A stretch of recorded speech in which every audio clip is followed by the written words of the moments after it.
بسم الله الرحمن الرحیم. حضرت عبداللہ بن عمر رضی اللہ تعالیٰ عنہ فرمائی کوئی نبی کریم صلی اللہ علیہ وسلم با ہمیشہ در رمضان المبارک په آخری عشره کې اعتکاف کول.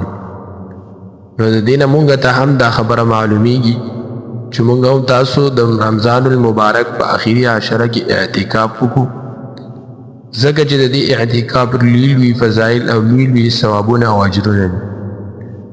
یو حدیث مبارک کې راځي نبی کریم صلی الله علیه وسلم فرمایي وایي چې کله یو سړی د الله د رضا دپاره یوه ورځ اعتکاف وکړي، الله رب العزت به د جهنم او د دې انسان په مابین کې 3 خندقونه دا حایل واقع کړي چې د یو خندق مسافت د مشرق نه والا تر د مغربه پورې فاصله ده.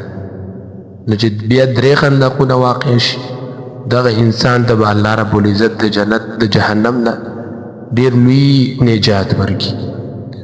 بل نبی کریم صلی الله علیه وسلم ارشاد مبارک چې کله یو انسان د رمضان المبارک په آخري عشره کې 10 ورځې اعتکاف وکړي، الله رب العزت به دغه انسان ته د 2 حجونو او د 2 عمرو ثواب ورکړي.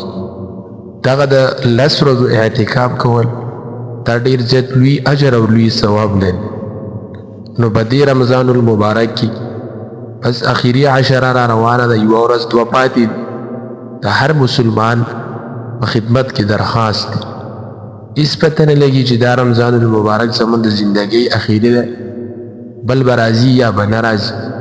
نو کوشش ته دې خبرې وکړو چې دغه 10 ورځې مونږ وباسو او په دغه کې مونږ بالکل په تنهایي کې د الله رب العزت عبادت وکړو. جزاک